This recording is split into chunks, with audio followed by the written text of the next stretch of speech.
बिस्मिल्लाहिर्रहमानिर्रहीम। अस्सलाम वालेकुम दोस्तों, मैं फ़हीम अब्बास आप सबको खुश आमदीद कहता हूँ न्यूज़ कैफ़े में और उम्मीद करता हूँ कि आप सब खैरियत से हैं और आज के दिन का एक अच्छा सा आगाज़ भी कर चुके हैं। आज हमने अपने प्रोग्राम में बात करने के लिए एक बहुत ही अहम मौजू को चुना है और उस मौजू के हवाले से आपने मुख्तलिफ चैनल्स पे ख़बरें देखी होंगी कि कराची में एक 5 मंजिला इमारत गिर जाने से तकरीबन 30 के करीब लोग हलाक हो गए और 51 के करीब लोग जो हैं वो ज़ख्मी हैं। आपने ये भी खबरें सुनी होंगी कि लोगों का कीमती सामान वो मलबे के नीचे दबा हुआ है, जिसका कुछ नहीं पता। अपनी मदद आप के तहत वो अपना सामान भी निकालते हुए नज़र आ रहे हैं। ये जो तकरीबन 28-30 लोग जो लुक़्मा-ए अजल बने हैं, ये इनके पीछे किसी न किसी की गफलत है। वैसे तो हमें कहने को बहुत कुछ है कि उनका वक्त पूरा हो गया था और बस वो चले गए, मगर इसके पीछे इनकी मौत और इनके कत्ल के पीछे किसी न किसी की गफलत की वजह से आज इन लोगों को इस दुनिया से जाना पड़ा है। और वो किसकी गफलत, इस हवाले से बात होगी कि आखिर। अच्छा, मैं आपको ये बता दूं, वो लोग जो कराची से बाहर से ये प्रोग्राम देख रहे हैं उनके लिए ये थोड़ी सी ये इंफॉर्मेशन होगी कि ये 2.25 मरले का प्लॉट था, ठीक है, और रेजिडेंशियल एरिया में जहाँ पे इतनी ऊंची इमारत बनाने की इजाज़त भी नहीं थी, वहाँ पे 5 मंजिला इमारत बनी हुई थी, 2.25 मरले का 60 गज का प्लॉट। और उसके ऊपर मतलब इतनी दिलेर दिली से कोई भी कैसे इतने ऊंचे ऊंचे घर बना सकता है, बिल्डिंग्स बना सकता है, जब वहां पे इजाजत ही नहीं है उस एरिया में और उस जगह पे उतने एक लिमिटेड एरिया के ऊपर इतनी ऊंची इमारतें बनाने की। तो खैर, ये बहुत सारे सवालात हमारे जहनों में जन्म ले रहे हैं। तो आज हम इस हवाले से बात करेंगे और मुकम्मल तौर पर जानने की कोशिश करेंगे कि आखिर ये जो इतनी बड़ी बड़ी इमारतें हैं और कानून की खिलाफ वर्जी करते हुए कैसे बनती जा रही हैं और इससे मतलब क्या नुकसानात है, वहाँ पे इजाज़त क्यों नहीं है, कोई चेक एंड बैलेंस का सिस्टम क्यों नहीं है, ये परमिशन कौन देता है, इस बारे में बात करेंगे ताकि असल जो कसूरवार लोग हैं उन तक पहुँचा जा सके और हम यहाँ बैठ के अपना जो एक बेहतरीन किरदार है वो अदा करने की कोशिश करें। हमारे साथ प्रोग्राम में मौजूद तजज़ियाकार जनाब अख्तर अराई साहब, आपको खुश आमदीद कहते हैं। अस्सलाम वालेकुम जी। वालेकुम अस्सलाम। कैसे हैं अख्तर? बिल्कुल ठीक है, बिल्कुल गुड, माशाल्लाह। और मेरे साथ दूसरे जो मेहमान मौजूद हैं, ये एक समाजी कारकुन हैं और ये खुसूसी तौर पे इसी हवाले से अपने शहर के मुतल्लिक जो मसाइल हैं उनके हल के लिए अदालत और अवाम का एक जो है एक ब्रिज का किरदार अदा करते हैं। मोहम्मद अहमद दाऊद हमारे साथ हैं, आपको खुश आमदीद कहते हैं। अस्सलाम वालेकुम। बहुत शुक्रिया। वालेकुम अस्सलाम। कैसे हैं भाई? अब ठीक अल्लाह का शुक्र। अख्तर साहब, ये आबादी इतनी ज्यादा, मतलब ठीक है आबादी बढ़ रही है, तो क्या इसका यही हल है कि सारे मतलब हाई राइज बिल्डिंग्स बनाना शुरू कर देंगे और ये जो पॉपुलेशन की ग्रोथ है ये वर्टिकल ग्रोथ होना शुरू हो जाएगी? देखिए, बिल्कुल, जब बेहंगम और आबादी जो है या लोग माइग्रेशन करते हैं मेगा सिटीज़ के अंदर तो उसमें इसी तरह से होता है, मगर हुकूमत वक्त की एक प्लानिंग होनी चाहिए। मास्टर प्लान कराची का बहुत पहले एक बना था, उसके बाद भी रिवाइव हुआ, फिर KDA बनी, फिर सिंध बिल्डिंग कंट्रोल अथॉरिटी बनी। कोशिशें अपनी जगह जारी रहती हैं गवर्नमेंट की तरफ से, मगर वो इतनी नाकाफ़ी हैं कि यूँ समझ लें कि नमक के बराबर। बात यह है कि एक मेगा सिटी के अंदर सिर्फ एक सिस्टम जो है इंटैक्ट नहीं होना चाहिए। उसके अंदर जैसे ट्रांसपोर्ट का सिस्टम है, लोग रहते हैं डाउनटाउन वर्टिकल के बजाय वो एक खुली फ़ज़ा में रह सकते हैं। जिस शहर के अंदर रोड्स नाकाफ़ी हों और वहाँ इतनी ज़्यादा गाड़ियाँ हों कि ट्रैवल करना जो 5 किलोमीटर का सफ़र है वो 1 घंटे में ट्रैवल हो या आधे घंटे में ट्रैवल हो रश आवर्स में, तो फिर लोग डाउनटाउन कैसे जाएंगे?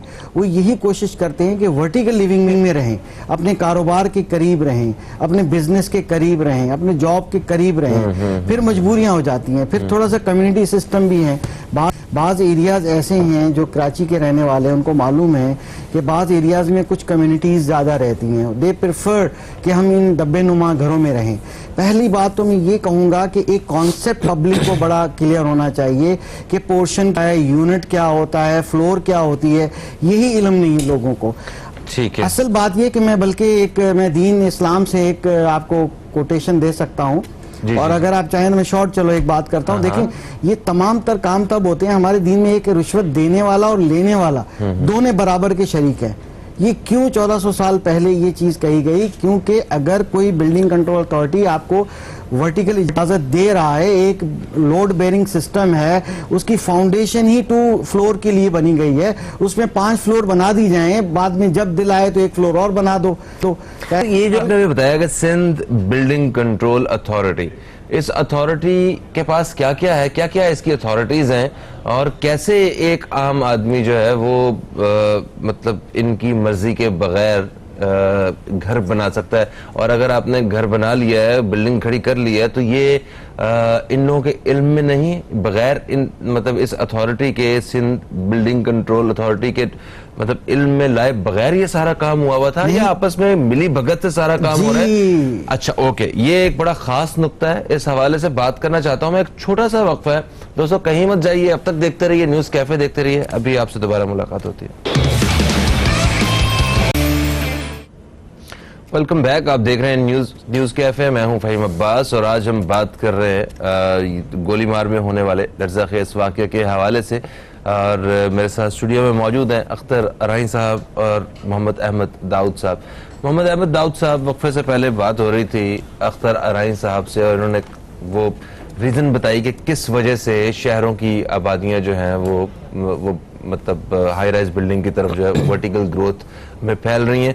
इस तरह इस हवाले से उन्होंने बताया, और उन्होंने ये कहा कि ये जितने भी लोग इतनी दिलेर दिली के साथ इमारतें बना रहे हैं, गैर कानूनी तौर पर बना रहे हैं, इसके पीछे ये जो इदारे हैं, जो खास तौर पे सिंध बिल्डिंग कंट्रोल अथॉरिटी का इन्होंने जिक्र किया कि इनकी मिली भगत के साथ ये सारा कुछ हो रहा है। आप इस हवाले से क्या कहेंगे, और आप इनकी बात से क्या इत्तफाक करते हैं?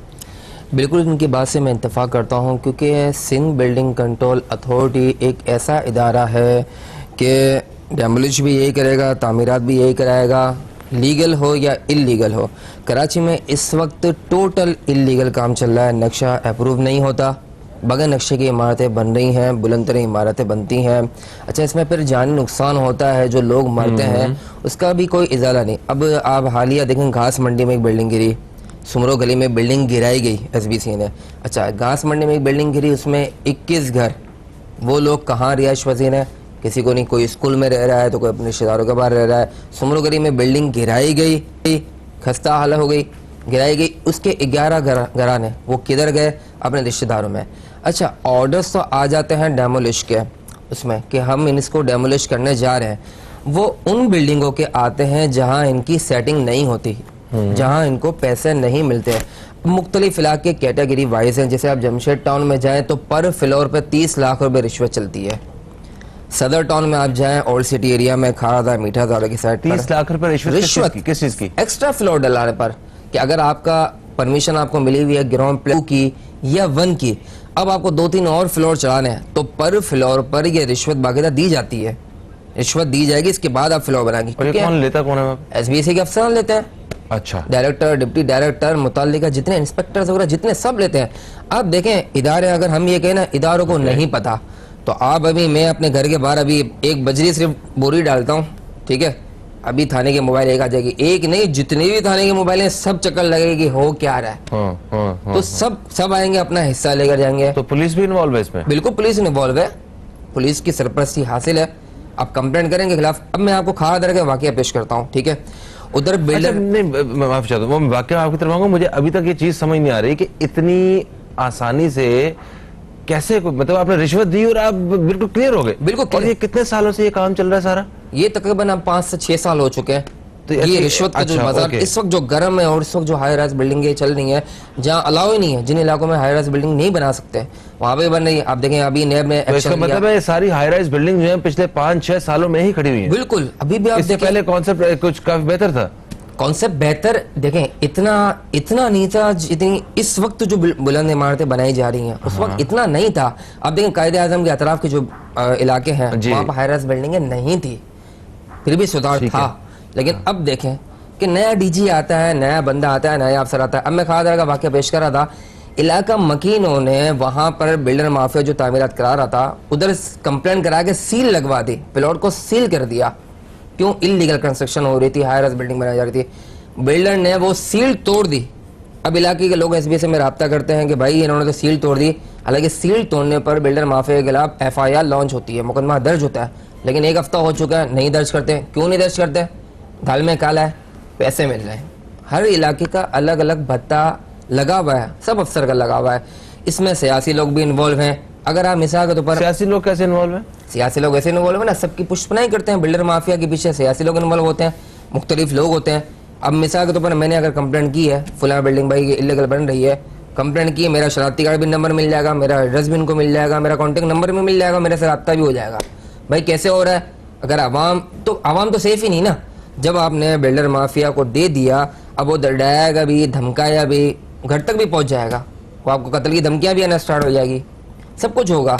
उसमें कोई रोकथाम नहीं है। इसका जिम्मेदार कौन है आखिर? ठीक है, इस हवाले से बात करते हैं।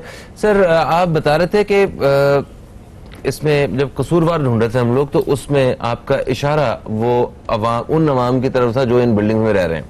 ठीक है, कहीं ना कहीं मुझे लगता है ये भी कसूरवार है। इनको पता है कि ये एक इलीगल बिल्डिंग है, ये जो इमारत की एक मंजिल इजाफी है, ये कानून के मुताबिक ठीक नहीं है, और ये सारा जो मटेरियल वगैरह वो भी नजर आ रहा है।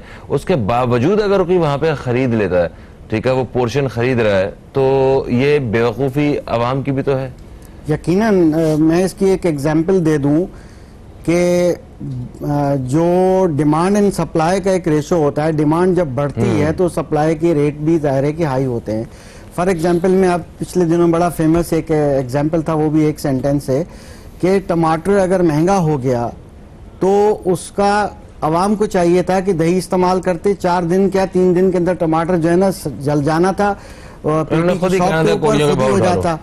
अब अगर हम खुद बेताब हैं, एक बिल्डिंग का स्ट्रक्चर जो है, वो जो फाउंडेशन बनाई गई, लोड बेयरिंग सिस्टम जो था वो ग्राउंड +1 था, उसके ऊपर हमने फिर दिल चाहा तो 2 फ्लोर खड़ी कर दी, महकमे को जाके इन्वॉल्व कर दिया। क्योंकि जैसे अहमद भाई ने बताया कि एक सुजुकी बजरी की, सिर्फ ट्रक नहीं, सुजुकी बजरी की भी बाहर रोड पे उतर जाए तो पुलिस तो खैर किसी अपने मकसद के लिए आती है कि चलो 100 रुपीज उनको मिल जाए, बट KBC का जो नुमाइंदा होता है उसकी इतनी विजिलेंस है कि दे नो दैट कि इस स्ट्रीट के अंदर फला प्लॉट के सामने एक्टिविटी स्टार्ट है, बेशक आप मेंटेनेंस की स्टार्ट कर लें, उसमें भी वो आपके पास आ जाएंगे।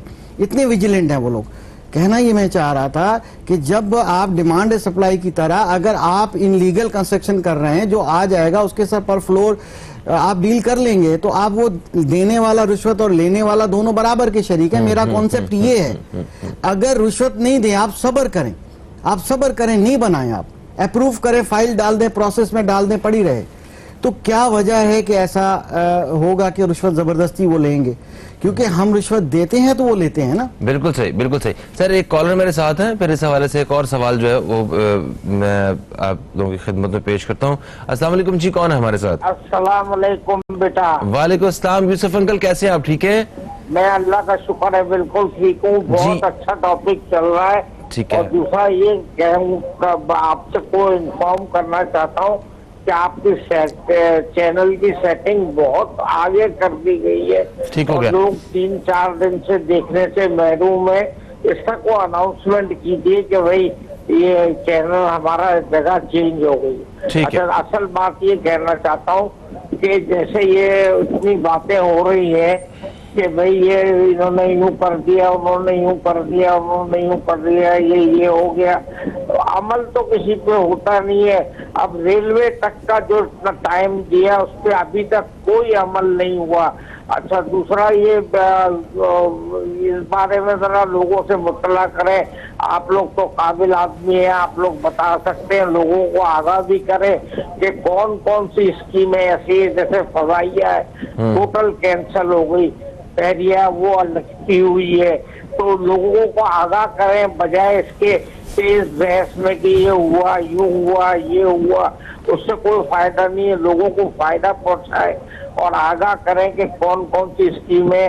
और इसके लिए अगर आप लोग कुछ कर सकते हैं, अखबार में दे सकते हैं या कुछ कर सकते हैं, तो लोगों को उससे फायदा होगा। इन बातों से कोई फायदा नहीं होगा। जी बहुत शुक्रिया यूसुफ अंकल। अच्छा अहमद दाऊद, मुझे ये बताइए कि अगर बिल्डिंग को गिरा दिया जाए, इस वक्त जो हुआ सो हुआ, उस पर हम बात करेंगे। अगर किसी बिल्डिंग को गिराने की बात की जाए, जैसे कि आज से ऑपरेशन शुरू हो रहा है और ये इस तरह की सारी इमारतें जो है जो गैर कानूनी है उनको गिराने का इरादा किया जा रहा है, आई डोंट नो शायद इस वक्त कहीं काम शुरू हो भी गया हो, तो अवाम ये उस वक्त गिला करती है कि ये हमारे साथ जुल्म हो रहा है, हमारा घर जो है वो गिरा रहे हैं, हालांकि वो खुद एक गैर कानूनी जगह पे रह रहे हैं, ठीक है। और अगर ये ना किया जाए और इस तरह कोई वाकया हो जाए, बिल्डिंग गिर जाए, तब भी अवाम रो रही है कि देखें हमारे कोई हमें उठाने नहीं आया, कोई निकालने नहीं आया, कोई मतलब लाइक तो किस तरफ जाना चाहिए, क्या करना चाहिए, आप जरा अपनी राय दें इसमें। देखिए, सबसे पहले तो ये है कि अवाम को कसूरवार हर बंदा ठहराता ही है, ठीक है ना, वो पिसती भी अवाम ही है। गुर्बत में कसूरवार होती भी है क्या अवाम? देखिए कसूरवार कैसे है, मेरी नजर में तो शायद कसूर जाता है। अच्छा, मेरे पास वक्त थोड़ा सा कम है, मुझे एक शॉर्टली एक और चीज का बताइएगा। हमारे यहाँ पे किसी भी इदारे को अगर पकड़ा जाए, नॉक किया जाए कि हाँ भाई ये आप सही काम नहीं कर रहे, किसी भी इदारे को, किसी शख्सियत को, किसी मिनिस्ट्री को, किसी भी डिपार्टमेंट को आप देख लें, तो वो फौरन उनके पास एक कसूरवार सामने होता है। वो इशारा करने के लिए ना एक उंगली होती है पहले कि ये उनकी वजह से नहीं हो रहा भाई, ये उनकी वजह से नहीं हो रहा, हम तो सही हैं। तो सिंध बिल्डिंग कंट्रोल अथॉरिटी जो है ये किसके ऊपर सारा मलबा डालती है? सिंध हुकूमत देखें, ये सारा मलबा देखें, पहले तो ये चेन है ना कि एरिया इंस्पेक्टर से लेकर assistant director, deputy director, director, फिर डीजी, फिर ऊपर के जो सियासी लोग हैं, इस सब जगह जाता है। अब आप देखें, मैंने आपको क्या बात की कि अगर हम शिकायत भी करते हैं तो हमारे खिलाफ एक्शन शुरू हो जाता है, हमें फोन आना शुरू हो जाते हैं, धमकी आना स्टार्ट हो जाती है। अब शिकायत करने वाले की भी प्रोटेक्शन कौन देगा, ये भी एक सवाल है। सही है, बहुत शुक्रिया अहमद दाऊद साहब, आप हमारे साथ मौजूद थे और बड़ी एक तफसील से एक अच्छी गुफ्तगू रही। दोस्तों एक वक्फे की तरफ बढ़ रहे हैं, वक्फे से वापस आएंगे तो हमारे साथ मेहमान कुछ और भी मौजूद होंगे और इसी हवाले से हम मजीद बात करेंगे। आप दोस्तों की राय भी शामिल करेंगे, कहीं मत जाइए, अब तक देखते रहिए न्यूज कैफे, देखते रहिए।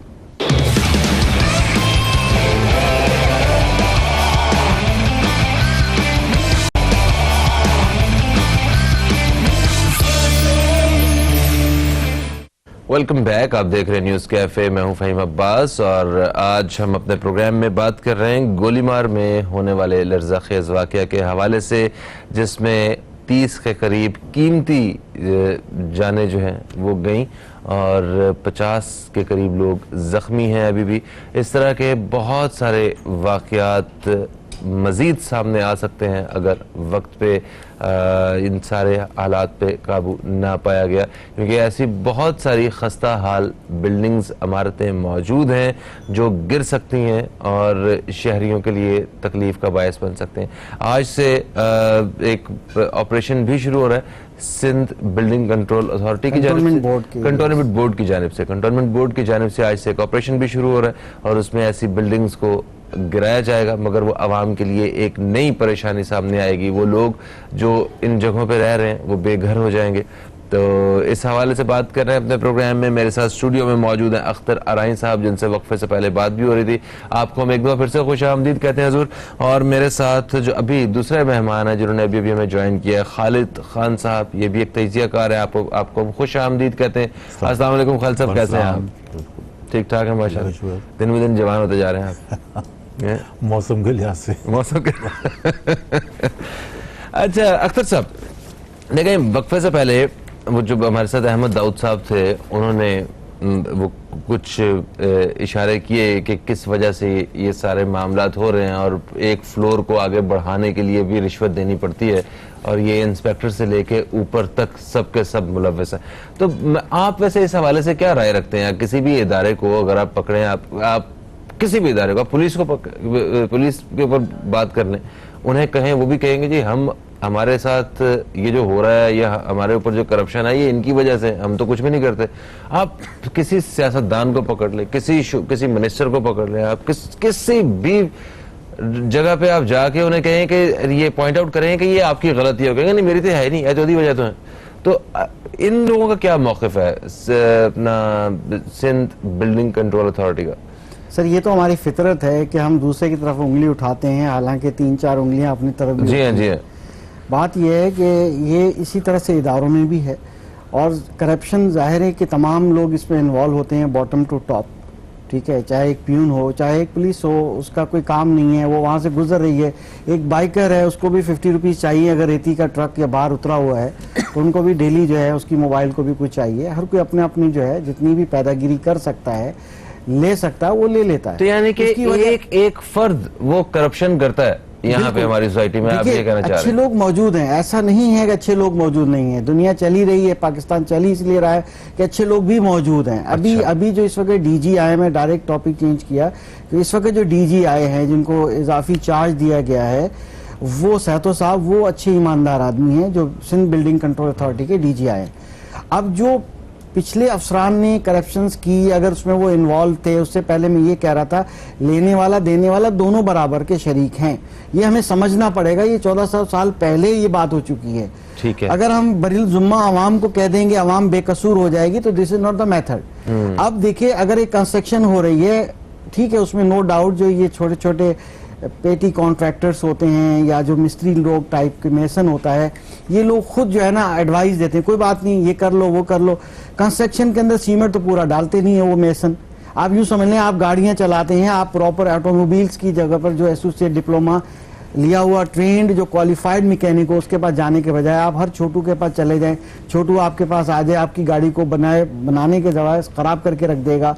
तो इसी तरह से अगर हर मिस्त्री ही सिविल इंजीनियर बन जाएगा, वो 1:4 का रेशो होता है। 1 मीन्स सीमेंट, 2 मीन्स जो बारीक रेती, और 4 मीन क्रैश, जो एक उसका पॉइंट साइज होता है। फिर इसमें आरसीसी का मतलब होता है रीफेब्रिकेशन मीन सरिया, उसका एक लिमिट है। आप देखें कुछ ऐसी फुटेज आपको नजर आती है जिसमें सरिया 4 सूत के बजाय 3 सूत का डला हुआ है। अगर वो हर 3 इंच के बाद होना चाहिए, 4 इंच के बाद होना चाहिए, वो 1 फुट के ऊपर सरिया रखा हुआ है। जी भी हमने एक पिक्चर देखी है वो यकीनन। वक्फे में इसी कि तरह वो अगर पंजाब लंबी की सी बात बिल्डिंग करें, और सरिया ही कोई नहीं उसके अगर पंजाब की बात करें, वहां पर भी एक ये आरसीसी होता है, पंजाब में आरबीसी भी चलता है, यानी कि ब्रिक्स उसके अंदर डाल देते हैं। बीच में एक इतना एरिया होता है जिसमें ब्रिक्स डालते हैं ताकि आरसीसी का जो रेशो है वो कम मतलब यूज हो, यानी कि खर्चा कम हो। आरबी अच्छा, हालांकि पंजाब में हाई राइज बिल्डिंग्स का वो ट्रेंड RCC नहीं होता है, है। तो ये कराची में कि जहाँ पे ऊंची ऊंची इमारतें हैं, यहाँ पे जरा इस हवाले से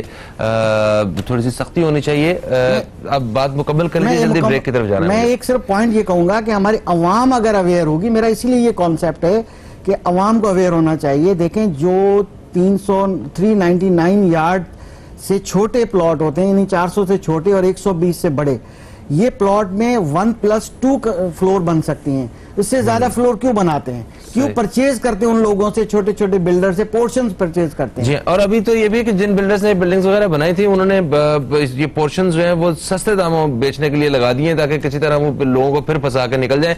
इस हवाले से बात करते हैं। खालिद खान साहब, क्या अपनी राय रखते हैं इस बारे में? बात करेंगे एक छोटे से वक्फे के बाद। कहीं मत जाइए, अब तक देखते रहिए न्यूज़ कैफे, देखते रहिए।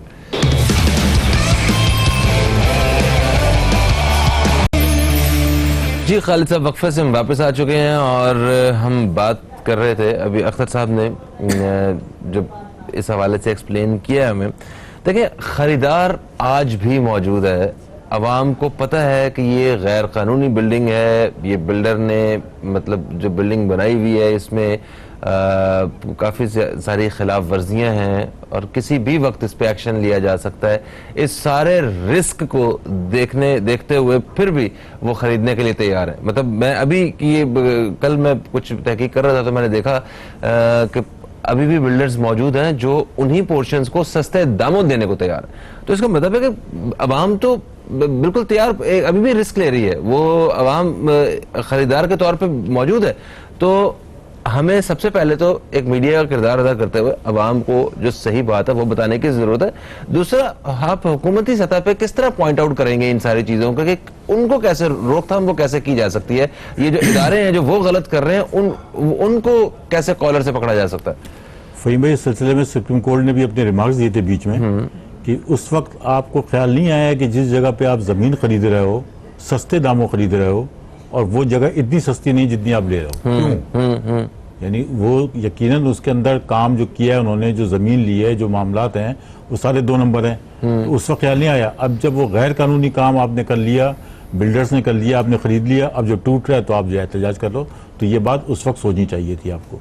तो हकीकत यही है कि इस कराची के अंदर तो बेवकूफ़ पे बेवकूफ़ बनाया जा रहा है, लेकिन सबसे बड़ा मसला, जब तक बेवकूफ जिंदा है अक्लमंद भूखा नहीं मर सकता। भूखा नहीं मरेगा। मतलब ये कह लें कि आपके सिंध बिल्डिंग कंट्रोल अथॉरिटी वाले जो है भूखे नहीं मर सकते हैं। ये मेरा मतलब नहीं था। तो ये अच्छा। तो ये मतलब मैं सरकारी इदारों की बात कर रहा हूँ मजमूई तौर से कि वो भूखे नहीं मर सकते। सही है। अच्छा, अब सूरत हाल ये है कि जितने भी इदारे हैं, देखें बात ये है कि असल तो चीज़ ये है कि सुप्रीम कोर्ट फैसला कर रही है, बहुत अच्छा कर रही है, वो अपने लिहाज से जो जगहें हैं जो गैर कानूनी है उनको आप फैसला दे रहे हैं, लेकिन क्या अभी तक उन इदारों के किसी भी फर्द को आपने कोई पनिश की? जरा किसी बड़े को आप पनिश तो कर दें, नौकरी से तो निकाल दें आप। यानी अब भी वही सूरत हाल है। अभी मैं आपको मिसाल दूं कि हमारी ब्लॉक 1 के अंदर जो है कि इसका 600 गज का एक घर है, उसमें 3 मंजिला जो है कि इसको उसने बना दिया, वाटर बोर्ड की जमीन के साथ ही उसमें वाटर बोर्ड की जगह भी ले ली। केबीसी वाले अभी 1 महीने पहले गए, जाके उसकी बिल्डिंग के ऊपर को तोड़ा, उसके बाद जो है कि इसका ठीक 10 दिन बाद आके दोबारा उसने तामीर कर दिया और तामीर शुरू हो गई। मामला तो हो गए होंगे, मामला तय हो गए।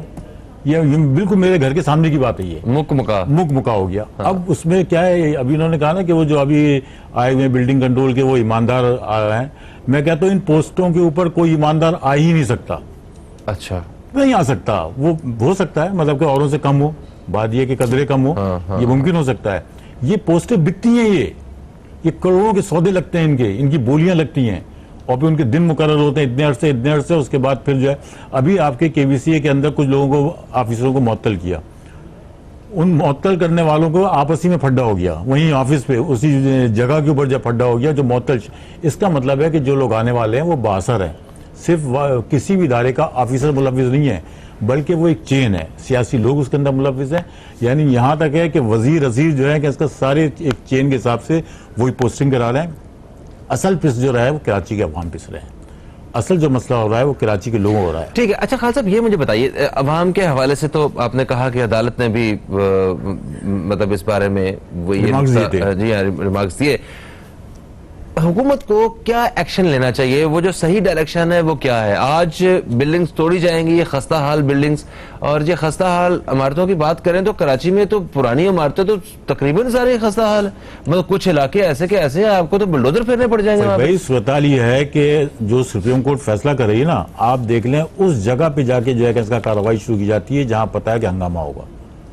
यानी उन आबादियों में जाके उन्होंने कहा कि जी आपको जो है कि इसका जौहर की तरफ जो एयरपोर्ट की तरफ जो है कैंटोनमेंट ने जो बिल्डिंग या कुछ चीज़ें बनाई थी उसको नहीं तोड़ा कि किसको जाके वो आबादियों को जहाँ पब्लिक थी, जहाँ पब्लिक गैर कानूनी थे, वो भी गैर कानूनी थे, उनको तोड़ के हंगामा हुआ। पूरी मतलब ये कि एक फजा बन गई, सियासी कुव्वतें भी उसके अंदर इन्वॉल्व हो गई।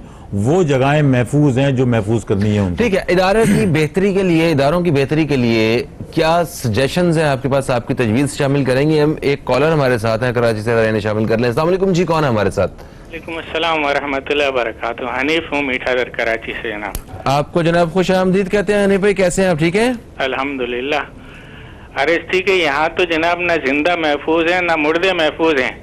मेमन मस्जिद बोल्टन मार्केट के करीब में, जिस तरह मेमन मस्जिद कब्रिस्तान पे बनी हुई है, बराबर शेल्टन स्कूल के बराबर दूसरा कब्रिस्तान है कदीम, उसको मलियामेट करके चार्ज पार्किंग बना दिया गया है और साइडों की मोटी मोटी दीवार तोड़ के दुकानें बनाई जा रही हैं।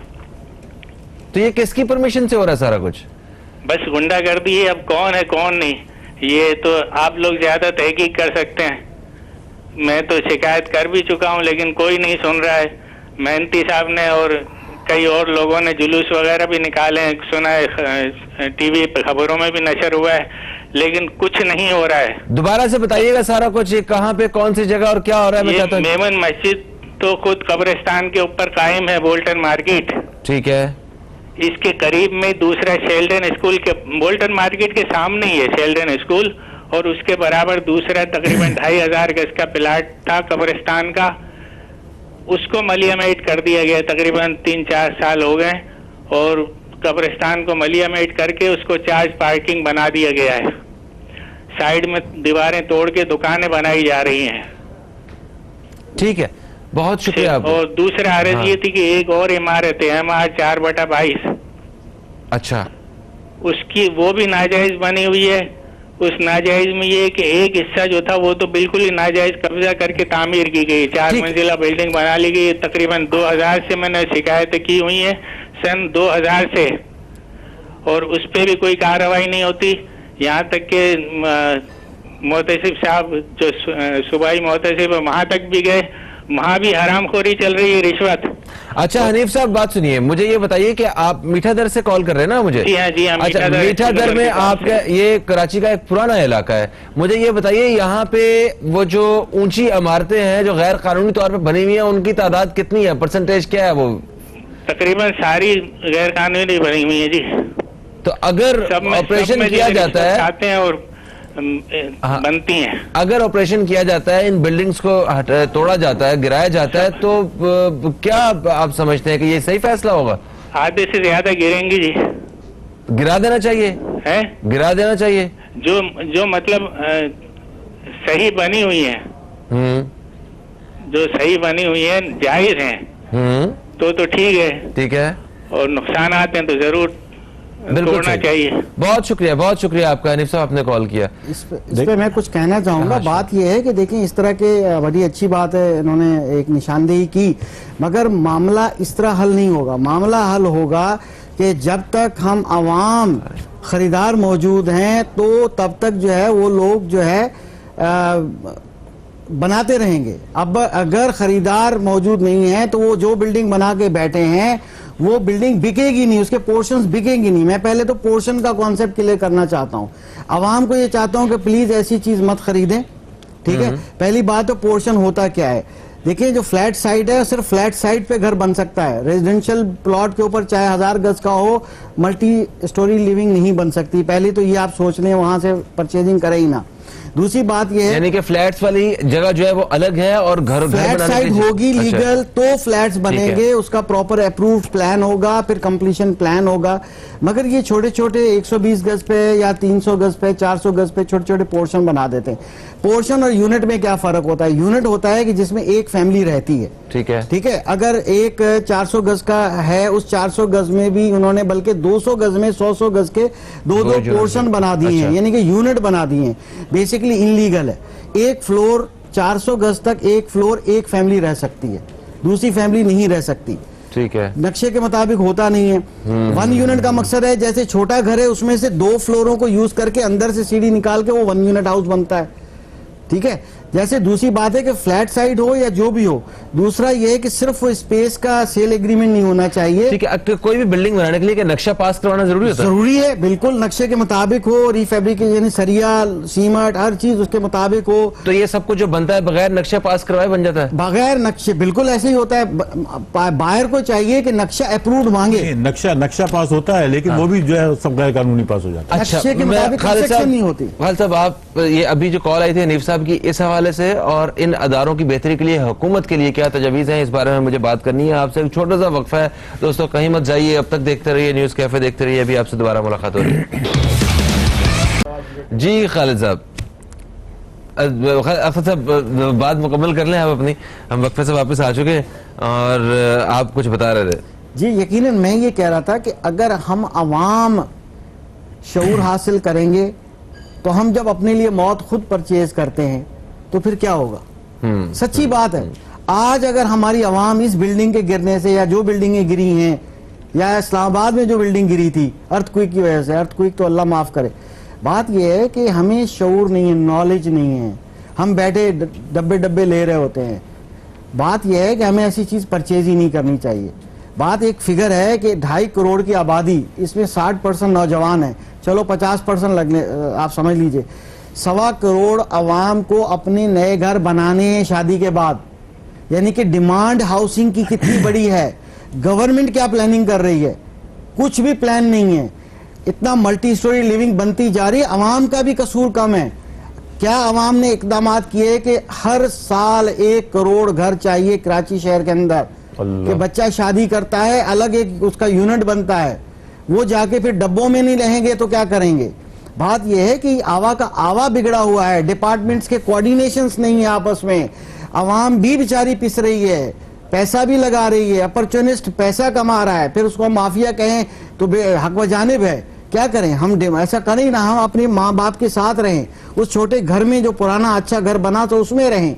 इस तरह की बड़ी सही। बातें हैं। ये एक टॉपिक ऐसा है जिसको हमें बहुत लंबी बातचीत करनी होगी, तब जाके हमें शऊर होगा और हमें सेंस होगा। हम फिर ये डिमांड ही नहीं करेंगे, ऐसे डब्बे खरीदेंगे नहीं। सही।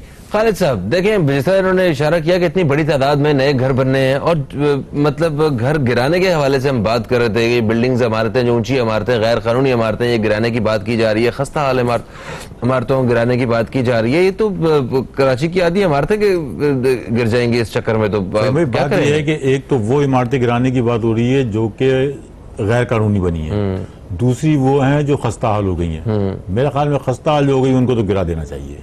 इंसानी जिंदगी से मतलब कुछ नहीं चीज नहीं है। सही है। तो उनके लिए तो कोई ना कोई रायअमल बनाएं और उसके लिए मुतबादिल उनको जगह दें और उसके बाद या फिर उसी को एक पीरियड का जो भी हो सकता है आसान एक साथ पे कर्जे दें उन्हें, जो भी करेंगे दोबारा। दूसरे फिर यह है कि जो गैर कानूनी तरीके से बनाई गई हैं, मैं समझता हूं कि सुप्रीम कोर्ट ने फैसला किया, बहुत अच्छा फैसला किया, लेकिन शायद ये मुमकिन नहीं होगा कि जो जो ऑर्डर किए उन्होंने, यानी जिन जिन जगहों के उन्होंने गिराने के अहकाम दिए हैं, मुमकिन ही नहीं है कि उसको जो है न सिंध गवर्नमेंट के पास इतनी अमला मौजूद है, ना इदारों के पास मौजूद है कि उन बिल्डिंगों को तोड़ दे। दूसरी बात यह कि अब इदारे क्या करें। मसला यह कि इदारों का मसला यह है कि आप जिन इदारों के अंदर जो जिम्मेदार बैठे हुए हैं, खुदा के लिए उन जगहों पे सियासी लोगों को लेके नहीं आओ, वहां पे प्रोफेशनल लोगों को लेके आओ जो मामला समझते हो, जो थोड़ा सा लोगों का दर्द रखते हो, जो लोगों की भलाई के लिए काम करते हो। असल में तो इन इदारों को तबाह किया सियासी मदाखलत ने। तो मैं समझता हूं कि जब इन इदारों के अंदर से सियासी मदाखलत खत्म होगी, प्रोफेशनल लोग होंगे और फिर जो करप्ट लोग हैं उनको आप जो है कि इसका पनिश करें। मतलब अगर सुप्रीम कोर्ट या अदालतें जो है इस पे ज्यादा जोर दे दें तो यही लोग फिर सही कर सकते हैं, बाकी कोई सही नहीं कर सकता। यानी कि जिन लोगों को मतलब पकड़ा जाए, पकड़ के सामने लाया जाए, उनको सजा दी जाए और जो कसूरवार लोग हैं वो सामने लाने की जरूरत है, तो सिंध गवर्नमेंट को इस वक्त मतलब हर जगह पे सिंध बिल्डिंग कंट्रोल अथॉरिटी का खुल के नाम दिया जा रहा है कि सारा कुछ इनकी वजह से हो रहा है। अच्छा, दूसरा एक और जो काम किया ना उन्होंने, वो करप्शन को और फरोग देगा। यानी अब क्या कर रहे हैं ये कि वाटर बोर्ड को जो है ये सिंध गवर्नमेंट का एक इदारा बना के उसके तहत लेके जा रहे हैं, जिस तरह के आपके बिल्डिंग कंट्रोल को किया। बिल्डिंग कंट्रोल जब कराची का था फिर भी थोड़ी बहुत गिरफ्त, थोड़ी बहुत मामला उस पर थे, हुए तो उसी जमाने से हैं। अब इसको उठा के आपने सिंध गवर्नमेंट से मुंसलिक कर दिया। इसका मतलब ये है कि ये सारे मफादात और सारे मामला कहीं और मुंतकिल हो गए, तो वो दिलचस्पियां जो यहाँ के लोगों की हो सकती थी वो दिलचस्पी भी खत्म हो जाएगी। अच्छा। तो ये है कि इन इदारों को भी महफूज करें, जो इदारे जहां पर हैं उन्हीं को रख के और उनको सही करने की कोशिश। ये पहली जिम्मेदारी सिंध गवर्नमेंट की है या वफाकी? टोटल सिंध गवर्नमेंट की है। सिंध गवर्नमेंट की। और सिंध गवर्नमेंट जो है अगर वो कहता है कि भाई हमारा हम अपनी तरफ से काम कर रहे हैं, या वो फिर से अगर इनकार कर देते हैं अपनी जिम्मेदारी से, तो फिर कौन करेगा? लेकिन जी वो इनकार, एक बात मतलब वाज़ेह है कि कराची जो है ये पूरे पाकिस्तान को पाल रहा है। पूरे पाकिस्तान के लोग आ रहे हैं, गरीब आ रहे हैं, यहाँ पे नौकरियां कर रहे हैं, तो फेडरल की जिम्मेदारी बनती है कि यहाँ पे सरमाया लगाए, ठीक है, यहाँ पे पैसा लगाए, वो इन इदारों के जरिए लगाए या खुद लगाए, मतलब जो भी जरिया हो सकता है। तो इस कराची को बेहतर करने के लिए फेडरल गवर्नमेंट को ये ताउन तो करना पड़ेगा, बल्कि ताउन क्या करना पड़ेगा, ये हक बनता है कराची का। कराची जो है आपको पूरे पाकिस्तान को पाल रहा है। तो मैं समझता हूँ कि शायद ये फेडरल गवर्नमेंट की जिम्मेदारी तो नहीं छूटती, उसकी जिम्मेदारी तो इस हद तक है, मौजूद है, लेकिन जो इदारे मौजूद हैं जो कराची को, जो सिंध को कंट्रोल कर रहे हैं, वो टोटल सिंध गवर्नमेंट के हाथ में है और सिंध गवर्नमेंट को इसमें थोड़ा सा अपना रोल अदा करना पड़ेगा। सर, सिंध गवर्नमेंट सीरियस नजर आती है आपको इस हवाले से? कोई काम करेगी, कोई उम्मीद रखिए? सर, सीरियस तो नजर नहीं आती। सच्ची बात है कि जब सिस्टम ही पूरा बिगड़ा हुआ हो, मैं आपको सिस्टम की बताऊं कि सिस्टम में अगर कोई भी एक मैकेनिज्म है, अगर एक गरारी या एक चीज जो कंपोनेंट है वो थोड़ा फास्ट या स्लो काम करता है तो पूरे सिस्टम पे उसका असर होता है। सही है। तो अभी कोई उम्मीद रखें? सिर्फ सिंध गवर्नमेंट की बात ना करें ना, जितने भी अलाइड इदारे हैं, मैं जैसे मास ट्रांजिट का सिस्टम है, अगर ये सारे रोड इजी यहाँ से स्कीम 33 तक, स्कीम 40 तक अगर 15 मिनट में पहुंचने की तवक्को हो, तो क्यों लोग डब्बा नुमा घर में रहेंगे? क्यों मल्टी वर्टिकल इस तरह से होगा? तो लोग डाउनटाउन में जाएंगे, कम से कम सेफ अच्छी आबो हवा में रहेंगे। बात यह है कि बहुत से इदारे हैं जिनका कोऑर्डिनेशन नहीं है। सिंध गवर्नमेंट के भी इदारे हैं, लोकल गवर्नमेंट के भी इदारे हैं, फेडरल गवर्नमेंट के भी इदारे हैं, कंटोनमेंट के भी इदारे हैं। तो यहाँ इदारे ही इदारे हैं, उन तमाम इदारों का आपस में कोऑर्डिनेशन नहीं है। ठीक है, वो कोऑर्डिनेशन होना चाहिए और हम हुकूमत से अपील करते हैं कि वो दरमियान में आके इस मामले को संजीदगी से और ज़्यादा समझदारी के साथ हल करने की कोशिश करे, जिससे आवाम का भी कम से कम नुकसान हो और आइंदा आने के लिए आवाम के लिए एक तहफ़्फ़ुज़ जो है उन्हें महसूस हो। Sir thank you so much, आप तशरीफ़ लाए। खालिद साहब आपका भी बेहद शुक्रिया। दोस्तों प्रोग्राम का वक्त अपने अख्ताम की तरफ आ चुका है। फ़हीम अब्बास को न्यूज़ कैफ़े टीम को दें इजाज़त। इंशाअल्लाह आप दोस्तों से कल फिर मुलाकात होगी। कल तक के लिए खुदा हाफ़िज़। पाकिस्तान जिंदाबाद।